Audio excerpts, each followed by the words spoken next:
Welcome everyone. So now we are at chapter 3. We talked about coming of Vijaya and Vijaya marrying a Pandu queen, and they never had any children. So what Vijaya did was he had a brother named Sumitta in Singapore in India, and he sent a delegation and asking his brother to come and take the kingdom because he's now old.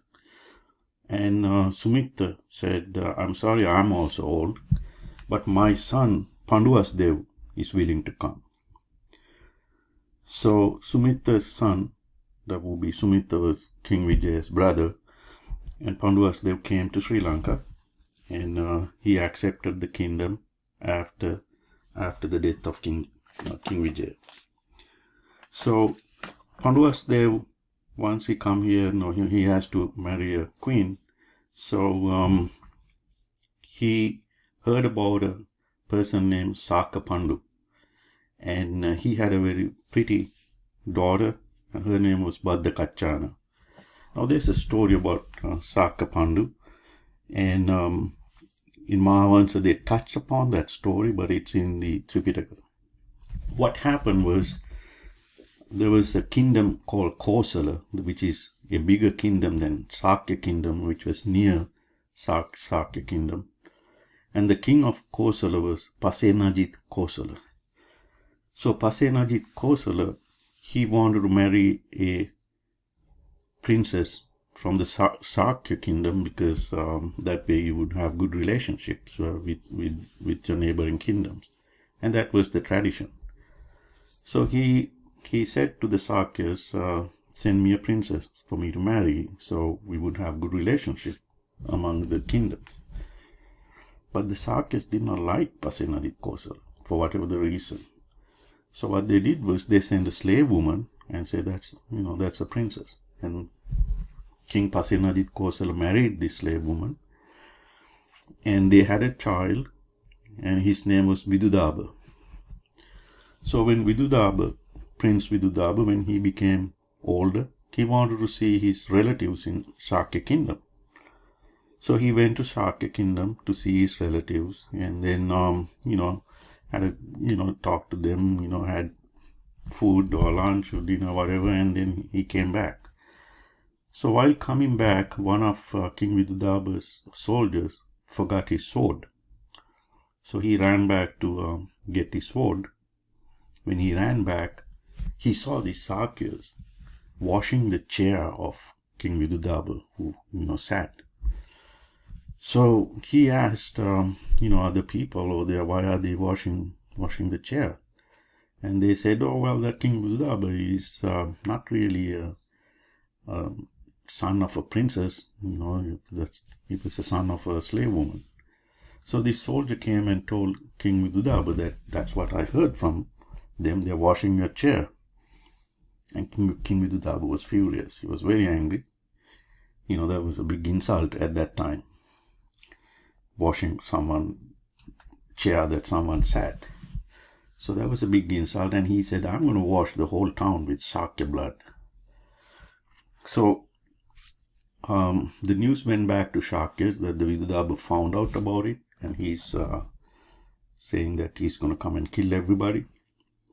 So because of that, one person named Saka Pandu, he slowly slipped away from the Sakya kingdom and created a small kingdom, and he lived over there, and his daughter was Badda. So now this story is a made-up story or real story, I don't know. Maybe they want to connect the Sinhalese kingdom to the Buddha's ethnic group, Shakyas. I don't know the motivation. Maybe it's true. Anyway, so what happened afterwards? So Vidudaba found, later, once Pasenajit Kosala was dead, Vidudaba became the king of Kosala. So he went back and killed all the Sakyas, and we never hear about Sakyas after that. We hear about Magadhis and the Kosala and all these other people. Nothing about Sakyas. So he probably killed them all. And the news went to Lord Buddha, and the Tripitaka says Buddha took it silently, didn't say anything. So that was the story of Badda Kachana. So Badda Kachana came back, going back to Mahavamsa again, came to Sri Lanka, married Panduwas Dev, and they had 10 sons and 1 daughter. The daughter's name was Chitta in Pali, Chitra in Sinhalese. Now,